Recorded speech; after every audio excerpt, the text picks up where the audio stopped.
நீங்க தான் விஜயோட அம்மாவா?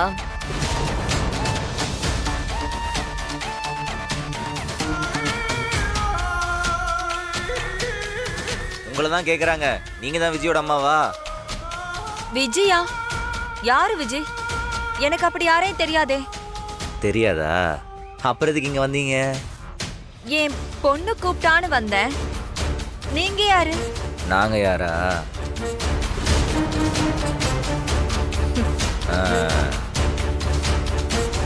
இதுதானே உங்க பொண்ணோட போனு?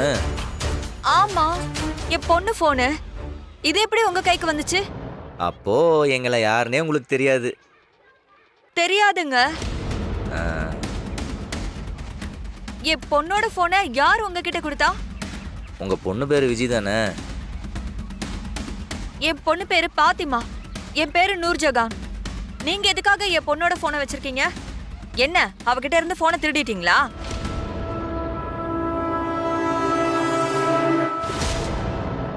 உங்க பொண்ணை இங்க வர சொல்லுங்க. அவங்க போன் அவங்க கிட்டே கொடுத்துறோம். அவ போன் தான் உங்ககிட்ட இருக்கே, அப்புறம் எப்படி நான் அவளை வர சொல்றது? அதெல்லாம் தெரியாது, இங்க வர சொல்லுங்க. என் பொண்ணு ஒரு வீட்ல வேலை செய்யறா. அவகிட்ட இருந்த ஒரே போனும் தொலைஞ்சிருச்சு. அப்புறம் எப்படி நான் அவளை கூப்பிடுறது?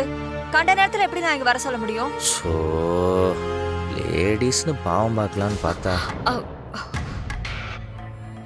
ஒருவேளை உங்களுக்கு அடிபட்டுருச்சுன்னா எவ்வளோ பெரிய வேலையாக இருந்தாலும் தூக்கி போட்டுட்டு அம்மா தான் முக்கியம் வந்தானே ஆகணும். என்ன மிரட்டுறீங்களா? மிரட்டல. உங்கள் பொண்ணு இங்கே வரலன்னா நான் சொன்னதை கண்டிப்பாக செய்வேன். இங்க பாருங்க, நீங்க யாருன்னே எனக்கு தெரியாது. தேவையில்லாம பிரச்சனை பண்ணாதீங்க, அப்புறம் நல்லது கிடையாது. இங்க பாருங்க, நிஜமாவே உங்க மேல தப்பு இல்லைன்னா உங்களுக்கு ஒண்ணுமே ஆகாது.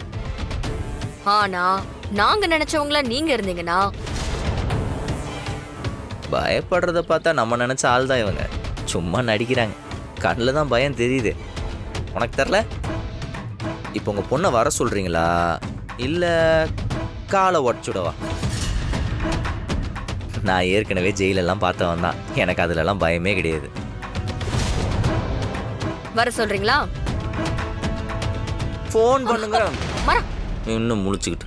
சரி, நான் வர சொல்றேன். என்ன ஒண்ணும் பண்ணிடாதீங்க. நான் அவளோட ஃப்ரெண்டுக்கு போனை போடுறேன். போடு. ஆனா இவ வருவாளான்னு தெரியலையே. ம். ஏய் இரு இரு, இந்த ஃபோன்ல இருந்து பண்ணுங்க. ம்.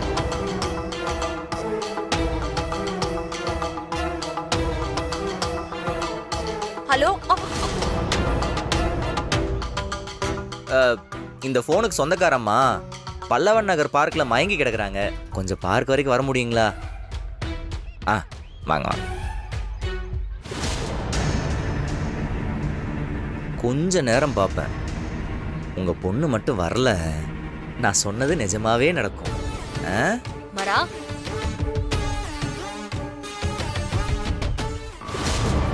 நேரா போங்களேன், கொஞ்சம் ஃபாஸ்டா போங்களேன். சரிம்மா.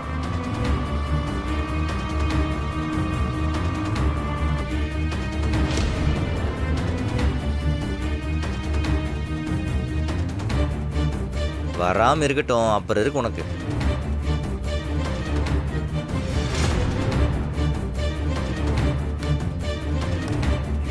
ஏன் வீரா, இவ்வளோ தூரம் வந்து இவங்க முகத்தை பார்க்க முடியலையே? பேசாம பரத எடுத்து பார்த்துருவோமா?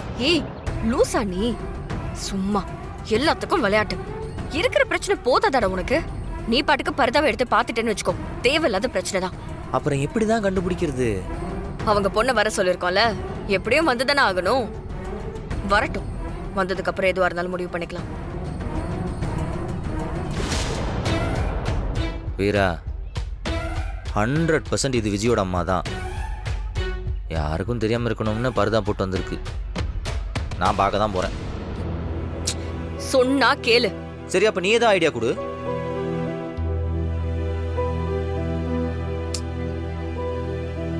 டீ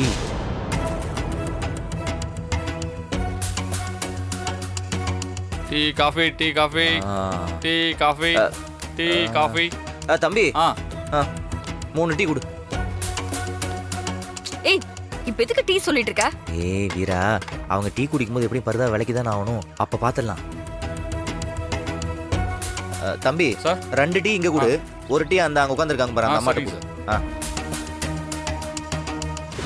இந்தாங்க மேடம். வாங்கிக்க. இந்தாங்க சார்.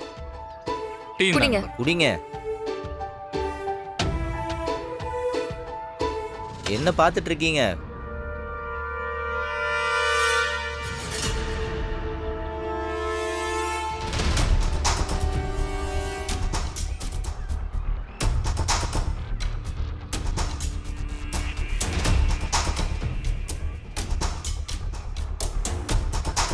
எனக்கு வேணாம். நான் வெளியில எதுவும் சாப்பிட மாட்டேன். நோன்பு வச்சிருக்கேன்.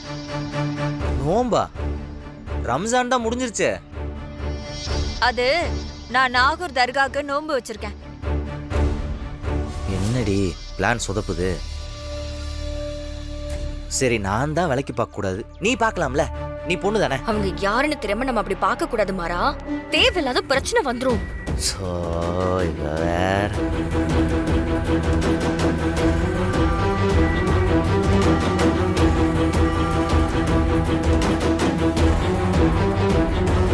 ஏய் அங்க பாரு. யார் எனக்கு ஹெல்ப் பண்ணலனாலும் இயற்கை எனக்கு துணையா இருக்கு. இப்ப கண்டுபிடிச்சிடலாம்.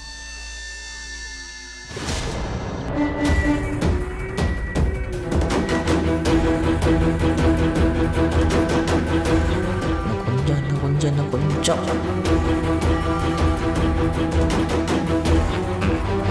உசாரா தான் இருக்கு.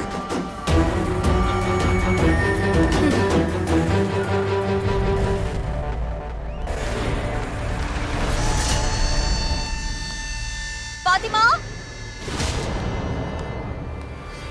பாத்திமாவா? அம்மா பாத்திமா, அம்மா உங்களுக்கு ஏதோ அடிபட்டுருச்சுன்னு சொன்னாங்களே. எனக்கு ஒண்ணும் இல்ல. நான் நல்லா தான் இருக்கேன். அப்புறம் யார் அப்படி சொன்னது? இவங்க தாமா உன்னை வர சொன்னது. ஏங்க எதுக்கு நீங்க எங்க அம்மாவுக்கு அடிபட்டுச்சுன்னு போய் சொல்லி வர சொன்னீங்க? இவங்க உங்க அம்மாவா? என்னங்க கேள்வி இது? ஏன் அம்மா தாங்க? போன்ல நான் உங்கள்கிட்ட தான் பேசினேனா? என்கிட்ட எங்க பேசுனீங்க? என் ஃப்ரெண்டு கிட்ட தான் பேசுனீங்க. அவ என்கிட்ட வந்து சொல்லவும் நான் பதறி அடிச்சிட்டு வரேன். ஏன் இப்படி போய் சொன்னீங்க? என் போன் எப்படி உங்க கைக்கு வந்துச்சு? முதல்ல அது உங்க போன் தானான்னு கன்ஃபார்ம் பண்ணுங்க. அது ஏன் நம்பர் தான் அது? நம்பர் சொல்லுங்க.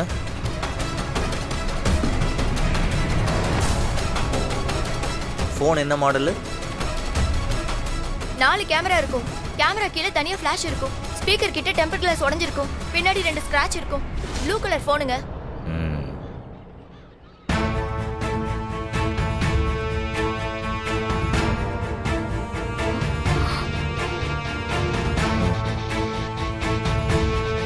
இந்த போன் எப்படிங்க உங்க கைக்கு வந்துச்சு? அதைத்தான் நானும் கேட்குறேன். இந்த ஃபோன் எப்படி என் கைக்கு வரும்? நாங்கள் இந்த ஃபோனை திருடல, அப்புறம் எப்படி என் கைக்கு வந்துச்சு? என் போன் தொலைஞ்சு 1 வாரம் ஆச்சு. நானும் எங்கெல்லாமோ தேடி பார்த்தேன், கிடைக்கவே இல்ல. போன் தொலைஞ்சு போச்சுன்னு கம்ப்ளைண்ட் கொடுத்தீங்களா? இந்த போன் செகண்ட் ஹேண்ட்ல வாங்கினது. விலை கம்மி தான். வாங்கி 4-5 வருஷம் ஆச்சு. போலீஸ் ஸ்டேஷன் போனா எங்க அப்பா திட்டுவாரு, அதனால போகல. அவரு சவுதியில இருக்காரு. அவர்தான் பழைய போன் தானே, போலீஸ் ஸ்டேஷனுக்குலாம் போவேனா, நான் புது போன் அனுப்புறேன்னு சொன்னாரு. அதனால நாங்க அதை பெருசா எடுத்துக்காம விட்டுட்டோம். போனை கொடுங்க முதல்ல. என்ன பேட்டர்ன்ல போட்டு வச்சிருக்கீங்க? ஏன் உங்களுக்கு ஓப்பன் பண்ண தெரியாதா? நான் போட்டு வச்சிருந்த பேட்டர்ன் வேற, இது புதுசா இருக்கே. ஆஹா. ம்.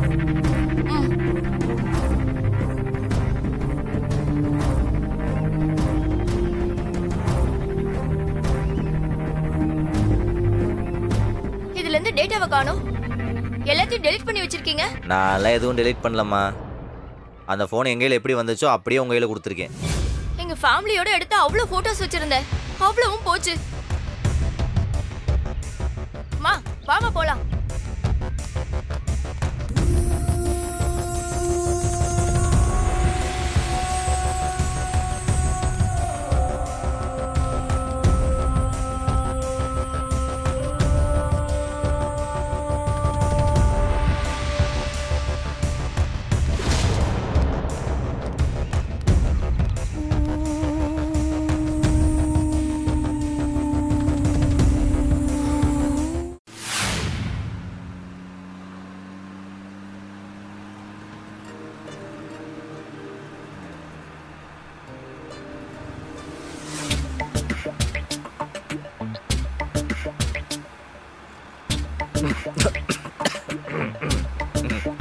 இப்ப எதுக்கு நீ சிரிச்சிட்டு வர?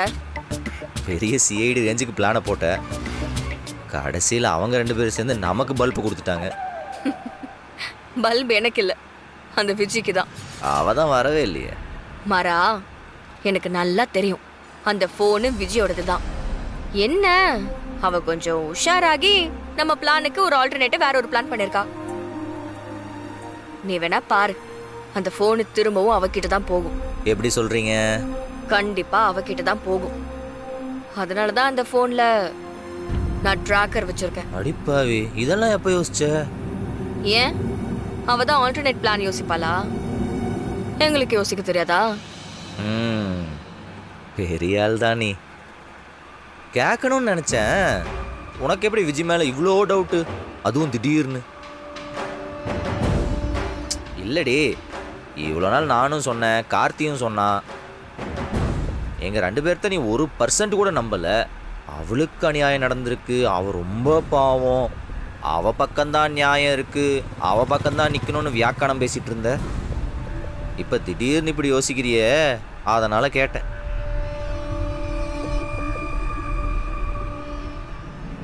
அந்த பிரச்சனைக்கான பதில் நம்ம கிட்டயே தான் இருக்கும், நம்ம பக்கத்திலேயே தான் இருக்கும்.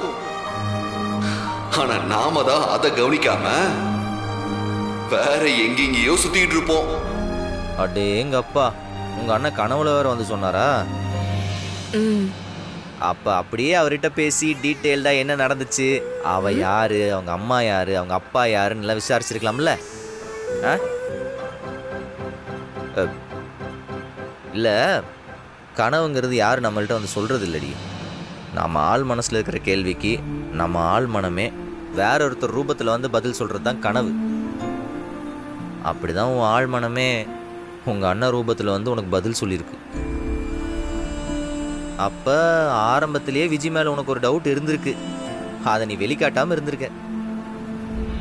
ஆமா, உங்க அண்ணன் விஜயை பத்தி மட்டும்தான் சொன்னாரா, வேற யாரை பத்தியும் சொல்லலையா? வேற யாரை பத்தி சொல்லணும்? எங்க அப்பா இருக்காரு, எங்க அத்தை இருக்கு, நான் இருக்கேன். நம்ம 2 பேரும் புருஷன் பொண்டாட்டியே சந்தோஷமா வாழ்ந்துட்டு இருக்கோம். புருஷன் பொண்டாட்டியே வாழ்ந்துட்டு இருக்கோம். நாம வாழ முயற்சி பண்ணிக்கிட்டு இருக்கோம்னு சொல்றேன். எதிர்கால வாழ்க்கை அதை பத்தி எதுவும் சொன்னாரா என் மச்சான்? இல்ல. இல்லையா? வேற எதுவுமே சொல்லலையா? நிறைய சொன்னாரு, அதெல்லாம் உன்கிட்ட சொல்லணும்னு அவசியம் இல்ல. கள்ளஞ்சக்காரி, அவர் சொல்லியிருப்பாரு, புருஷன் கூட சேர்ந்து வாழு, அவனை மாதிரி ஒரு நல்லவனை பார்க்கவே முடியாதுன்னு சொல்லியிருப்பாரு. ஆனா அவரையும் கன்வின்ஸ் பண்ணிருப்பா. என்ன முடங்குற? ஒன்றும் இல்லை, என்ன நானே திட்டிக்கிட்டேன். நான் இல்லாதப்ப என்ன வேணா திட்டிக்க. இப்போ ஒழுங்கா ரோட்டை பார்த்து வண்டி ஓட்டுறியா?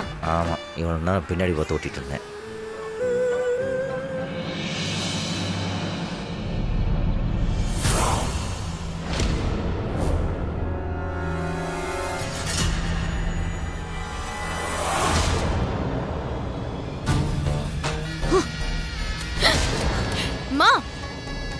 ஏண்டி, ஒரு போனை யாருக்கு தெரியாம வச்சுக்க துப்பு இல்ல? நீதான் அந்த குடும்பத்தை பழி வாங்கி கிழிக்க போறியா? மா, நான் பத்திரமா தாமா வச்சிருந்தேன். எப்படி இந்த போன் அந்த வீரா கையில மாட்டுச்சுனே தெரியலமா. எப்படி அப்படி மாட்டோம்? நீ வீட்ல ஒளிச்சு வச்ச லட்சணம் அப்படி. அத தேடி எடுத்திருக்காங்கன்னா உன் மேல டவுட் வந்திருக்குன்னு தானே அர்த்தம். நீ அவ்வளவு வீக்கா நடிச்சிட்டு இருக்க, அப்படிதானே? அப்படியெல்லாம் இல்லமா. அப்படிதான். அதான் அவங்க 2 பேர் முகத்தை நான் பார்த்தனே. நீ எப்படா மாட்டுவ, உன்னை காலி பண்ணலான்னு காத்துட்டு இருக்காங்க. ஏண்டி, எத்தனை வருஷம் போராட்டண்டி இது? உன் வாழ்க்கையோட அர்த்தமே அந்த குடும்பத்தை பழி வாங்குறது தான். ஆனா நீ அவங்களுக்கு பயந்து நடுங்க ஆரம்பிச்சிட்டல்ல. இப்ப யார் அவங்களுக்கு பயந்தா? ஆமா, இப்ப பயந்து தானே ஒளிஞ்சிட்டு இருந்த. இங்க பாரு விஜி, பழி வாங்கணும்னு முடிவு பண்ண ஒருத்தி என்னைக்கு பயப்படுறாளோ அன்னைக்கு அவளோட லட்சியத்துல தோக்க போறான்னு அர்த்தம். நீ அந்த தோல்வியை நோக்கி போயிட்டு இருக்க. நிறுத்துமா. என்ன தெரியும் உனக்கு? என் அப்பந்தான் என் உலகம்னு இருந்தவன் நான். அவர் சாவனா கண்ணால பார்த்தவ. நீ சொல்லி ஒன்னும் நான் அந்த குடும்பத்தை பழிவாங்க முடிவு பண்ணலமா. என் அப்பா சாவுக்கு யாரு காரணமா இருந்தாங்களோ அந்த குடும்பத்தை அழிக்கணும்னு அந்த வயசுலயே முடிவு பண்ண. அதுக்காக தான் நான் இங்க வந்திருக்கேன். உனக்கு ராமச்சந்திர குடும்பத்தை பழி வாங்குறது மட்டும் போதும். உன் லட்சியம் முடிஞ்சதும் நீ சந்தோஷமா மேல போய் சேர்ந்துருவ. எனக்கு அப்படி இல்ல. நான் அந்த குடும்பத்தை பழி வாங்கணும்.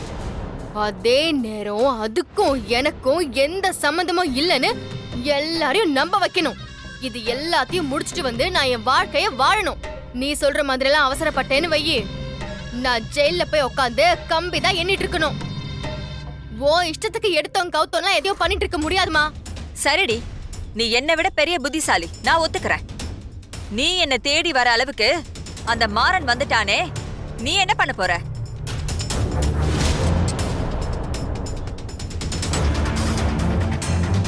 அந்த மாறனும் வீராவும் எனக்கு நிறைய குடைச்சல் கொடுத்துட்டு இருக்காங்க.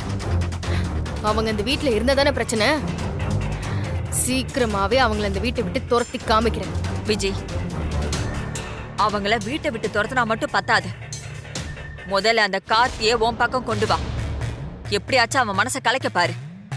கண்மணி அந்த வீட்ல அவ்வளோ ஆட்டம் ஆடுறானா, அதுக்கு என்ன காரணம்? அந்த ராகவன் அவ என்ன சொன்னாலும் கேக்குறான். அதே நிலைமைய நீ உருவாக்குனீனா அந்த வீட்ல நீ நினைச்சத நடத்தலாம். அதுக்காக நீ எந்த அளவுக்கு வேணாலும் இறங்கி போலாம் விஜி. அவன்கிட்ட மன்னிப்பு கேளு, கால்ல விழு, என்ன வேணாலும் பண்ணு. அவனுக்கு உன் மேல பரிதாபம் வரணும், அதுதான் முக்கியம்.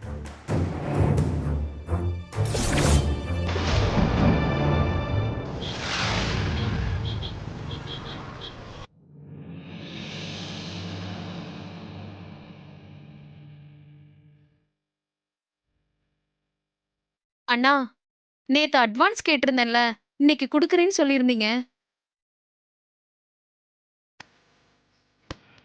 அண்ணா, அண்ணா, என்னம்மா? அட்வான்ஸ் நேத்து கேட்டிருந்தேன். எப்ப கேட்ட? நேத்து ஈவினிங் கேட்டேனா?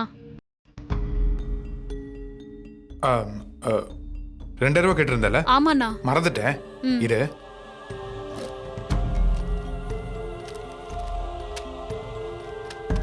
இந்தா. தேங்க்ஸ்ண்ணா. ம். ம்.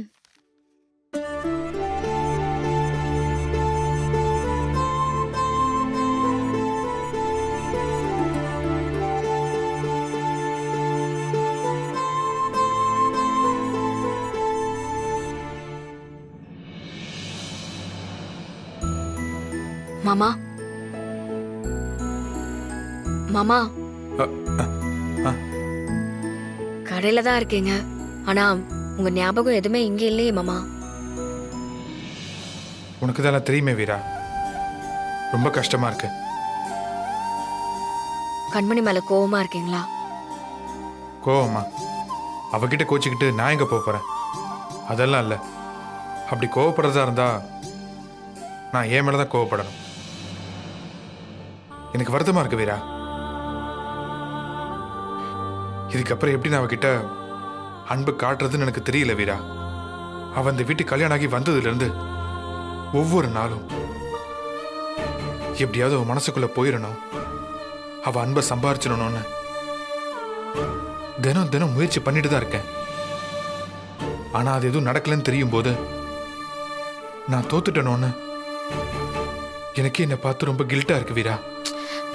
மாமா, அப்படிலாம் நீங்களே நம்பிக்கை இல்லாம பேசினா எப்படி மாமா? எனக்கு என்ன பண்றதுன்னே தெரியல வீரா. இங்க சரி பண்ண முடியாத பிரச்சனைன்னு எதுவுமே இல்ல மாமா. நீங்க கொஞ்சம் மனசு விடாம கொஞ்சம் நம்பிக்கையா இருந்தீங்கன்னா கண்டிப்பா எல்லாத்தையுமே மாத்திரலாம்.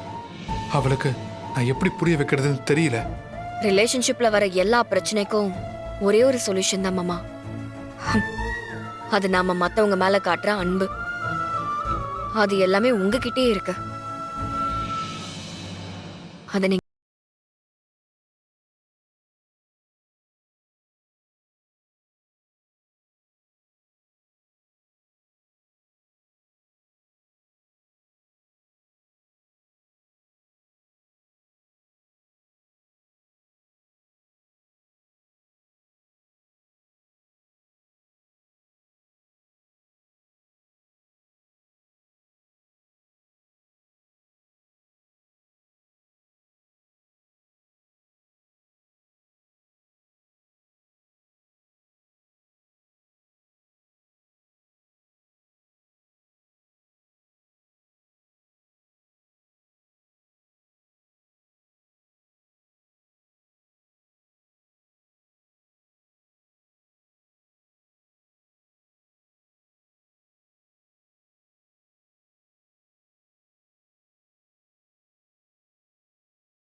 அதனால நீங்க அவகிட்ட பேசுங்க மாமா.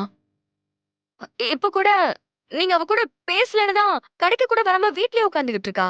நீங்க அவகிட்ட ஃபோன் பண்ணி பேசுங்க மாமா. நான் இது எனக்காக கேட்கல. அ, உங்க 2 பேரோட நல்லதுக்காகவும் என் அக்காவோட வாழ்க்கைக்காகவும் தான் கேக்குறேன். சரி வீரா, நான் பேசுறேன். அவகிட்ட பேசுறீங்க மாமா. இனி உங்க தலையில இருக்கிற கவலை எல்லாம் தூக்கி வச்சுட்டு எல்லாத்தையும் கொஞ்சம் மறந்துட்டு ஃபோக்கஸ்டா வேலையை பாருங்க. இவ்வளோ பிரச்சனை இருக்கு, ஆனா உன்னால மட்டும் எப்படி இவர் எப்பவுமே கான்ஃபிடென்ட்டா இருக்க முடியுது? மாமா, பிரச்சனைன்னு ஒண்ணு வந்துட்டா அதை தீர்க்கக்கூடிய சொல்யூஷனை தான் நம்ம தேடணும். நாம கவலைப்படுறதாலேயோ இல்ல கண்ணீர் விடுறதாலேயோ பிரச்சனை சரியாயிடாதுல்ல. நீங்க வேலையை பாருங்க மாமா. சரி வீரா.